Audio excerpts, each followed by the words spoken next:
It's Chase from Sports or Media. I'm here joined by Andrew. What's up, Andrew? What's up, man? How you doing? Today, this is a little bit of a video. We wanted to show kind of our home team some love and some hate. What's going on with the Eagles? What's going on with the franchise tags? What's going on with the free agency? Because a lot of the questions being asked about Philadelphia right now is, are they going to keep C.J. Gardner-Johnson? Are they going to keep Javon Hargrave? Are they going to keep James Bradberry? And what it's Three looking All-Pros. That's what I'm saying. What it's looking like right now, Yeah. they're not going to keep any of them. Yeah, it's looking like it's going to be hard to. It doesn't seem like it's a matter of want to. Like, obviously, if we could, it seems like they want to keep them, but something's got to give. Per sources, Adam Schefter came out and said, it's very unlikely that they keep any of them, including Miles Sanders as well. Yeah. Which, again, Miles Sanders hurts a lot because I've grown like a love relationship with Boobie, and now these other three guys, they weren't here forever, but still, the amazing run that we had and the amazing season we had, I developed a really big relationship with these guys, and I really started to enjoy watching them. And to now being stripped of all three of them because Howie, can't make a deal with any of them, it's quite concerning, if I'm being honest. It's scary. That's a big chunk of our defense. It's 10 plus sacks from Hargrave. Chauncey led the league in picks for the longest time. Then he ended up leading the league in picks. Did he finish? Three-way tie. Okay, yeah. And then you're an all-pro corner on the outside, on the opposite side of Slay. It's there's some key pieces right there. I understand maybe not being able to keep all three of them, or maybe even two of them, but I really had thought that we were either going to tag or keep Chauncey Gardner-Johnson from him being the age of 25 and being such a superstar. It was reporting like a few weeks ago, we heard that maybe they're going to keep Chauncey Gardner-Johnson. Maybe they're going to tag him. I heard that it was pretty much no matter what, that they were making it a priority to keep him. Adam Schefter reported that we were going to tag Chauncey. Yeah, I mean, he's one of the younger safeties in the league and is an up-and-coming star. Like, he's going to be good for a while, I think. That hurts to let him go. My theory with Chauncey Gardner-Johnson, and Chauncey, if you're listening to this, man, please take the deal, bro. I'll sell to your Twitch or anything you want. But my whole theory, Drew, is that when Howie and him sat down for maybe contract extension or contract negotiations, Chauncey wanted to be paid as the number one safety in the league, and I can see Chauncey saying that. I can definitely see that. I can see that, and that puts us in a tough spot because we're already against the cap, and we have a really good roster, which means we have a lot of people that we have to pay. And Howie doesn't like giving out big contracts. We've noticed that. And I don't know. He doesn't like using the franchise tag either. And out of all things, I thought Javon Hargrave would have been the one we would have kept in relative speaking because he loves the defensive line. Yeah, that's the way we build. We always build from the inside line out. Mm-hmm. And he's bringing back, most likely, Howard Eskin, the king, had reported on 94 Sports Radio that it was very likely we're keeping BG. And listen, all is well. I love BG. But I don't know. Maybe we could have allocated some sources and put that money towards one of the younger stars or one of the stars that we had. Because we're losing both our offense and defensive coordinators. We're leaving Isaiah Salamalu, Miles Sanders, Jason Kelce possibly, James Bradberry, Chauncey Gardner-Johnson, Javon Hargrave, TJ Edwards, Kazir White. I mean, it's imperative that we allocate some sources to get some of these guys back. Yeah, I mean, they were all very productive. Those are all... Miles is coming off of his career year. This was his contract year. I'm pretty sure he had an all-pro year. But nonetheless, a Pro Bowl year, nonetheless. Yeah, absolutely. It's bad. What do you think, Drew, if I'd ask you, why are they keeping all this money? Why are they not signing anybody? I mean, the obvious answer, I guess, would be that we have to pay our quarterback. And I think they're trying to get it done before he plays his last year on the rookie deal. Yeah. And, the quarterback market's insane right now because Giants decided it was a great idea to give Daniel Jones $40 million a year, which floods the market. Well, this whole thing, I even think before that, when the Browns had reached out to Deshaun Watson and gave him $250 million guaranteed, and he didn't play stellar. So you have guys like Lamar and Jalen looking at that and saying, I'm way better player than him. Right. And this is what this guy's getting. Yeah. Well, what kind of a deal would you give the Hurts that you would feel comfortable with us? Like, what's the kind of price range you would personally? That's tough because he is. I believe that he is going to be one of the better quarterbacks in the league for a good stretch of time. Yeah.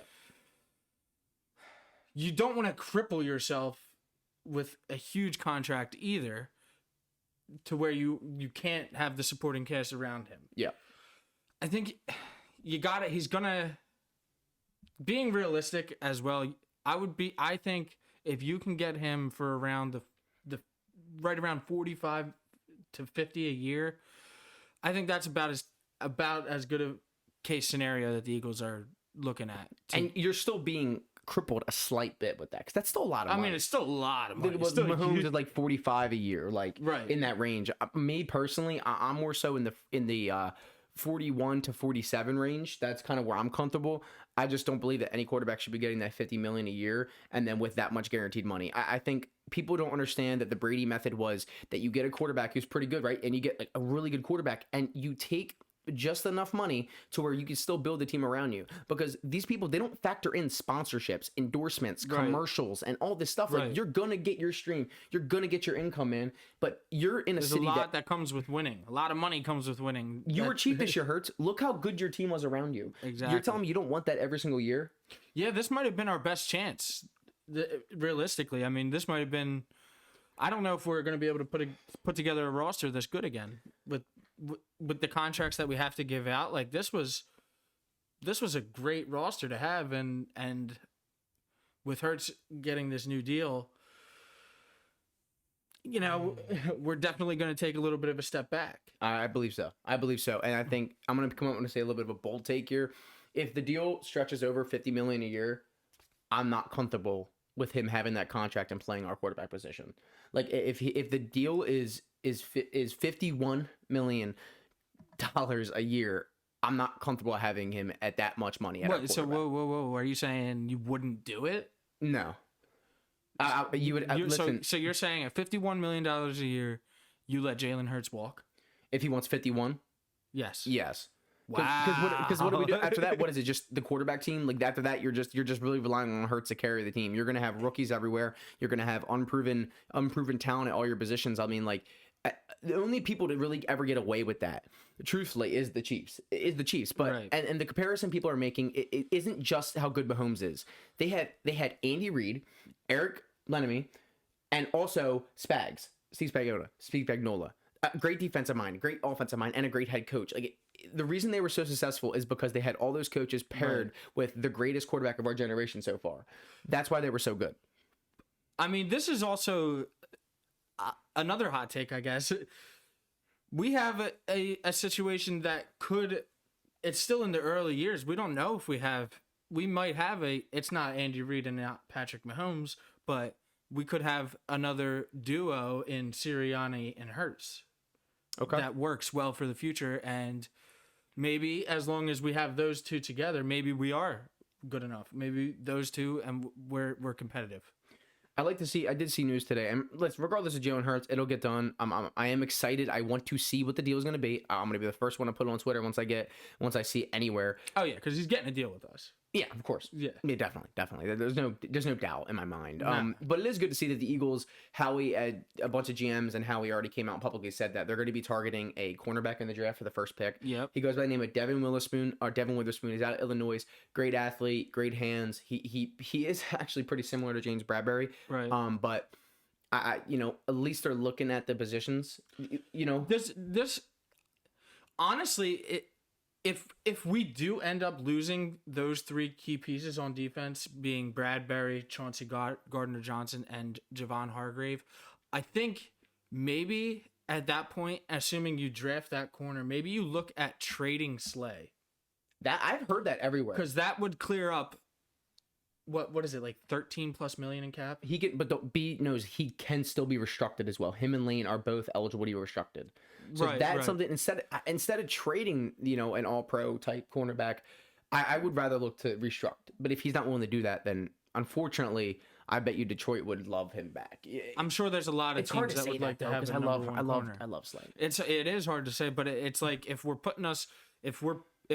gonna take a step back, embrace it. It's kind of like putting us in a situation where, like, well, what are we doing with them then? But it would just he's be a little older. He's getting this kind of money. Like, what's the plan then? If like, you know what I'm honestly what I'm saying? though, taking a step back, don't you think that only really our defense will be taking a step back?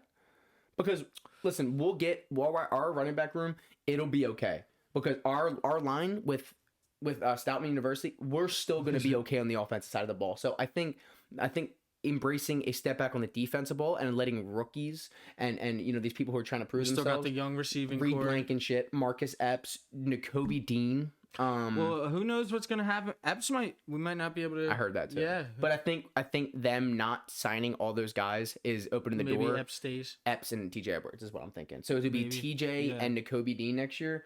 But then like the same thing with Javon Hargrave. Let's put a little bit of positiveness on this. With Javon Hargrave, we do have a guy who ran like a 4.8 at the combine, who's like 6'7", 400 pounds. Like this guy Jordan Davis, like he could take a step up and could fill in that gap that we're missing. I think you're really, really hoping that he does. I mean, I think that's what they're banking on. Because you use the first round, you're expecting it almost because we drafted you in the first round. We gave you a year behind some of the best D tackles in the league. I mean, Fletcher, Javon Hargrave, and then other vets that we brought in. Sue, Linval Joseph. Yeah. I think if he doesn't take a big step up this year, that is really going to hurt us. Yeah, but don't forget Milton Williams. It might be week 1. Milton Williams and Jordan Davis is our starting D tackles, which we're going to have to get depth. We're going to have to get more talent there. Right. But that's if whatever. We don't know what Cox is going to do yet. We don't know if Cox is going to take a team-friendly deal and want to stay because he's getting traction in Cleveland right now. So, but we also have that another pick in the draft. Yeah, we have 2 first-rounders. And also, like, I wouldn't be surprised if they go get that cornerback and then they make a trade up again to get a young D tackle talent. There's a bunch of this draft, by the way. There's Brian Breeze out of Clemson. There's another one out of Northwestern. I can't pronounce his name, but I'll put something up for you guys. There is a lot of defensive talent in this draft. So if they're going to do any year to take a step back on defense, this is a good year to do so. Where you have opportunity to fill in these needs. Yeah, but listen, priority number 1, get Hurts paid. Priority number 2, rebuild through the draft and really start to fortify this defense up again. Yeah, man. I mean, there's a lot of questions going forward. A lot of things up in the air. I guess we'll see what happens. Real quick, guys. For any updates coming up on our new videos or even Eagles, like go to our Twitter at Sportser Media. I have a link down below. We are also running a contest right now. If you can predict the exact outcome, Peter Yan versus Merab at the UFC Fight Night in Vegas. You will get a $25 gift card. We had one last week, but no one could have predicted that, and we'll get into that. But so go over our Twitter, like it up, go follow the contest, get a $25 gift card. Doesn't hurt, right? And we'll keep you guys updated. Drew, anything else? Not about that. Yeah, we're gonna have this video out for you guys, and we'll also have a Pass the Punch podcast out too. Without further ado, have a great day, guys.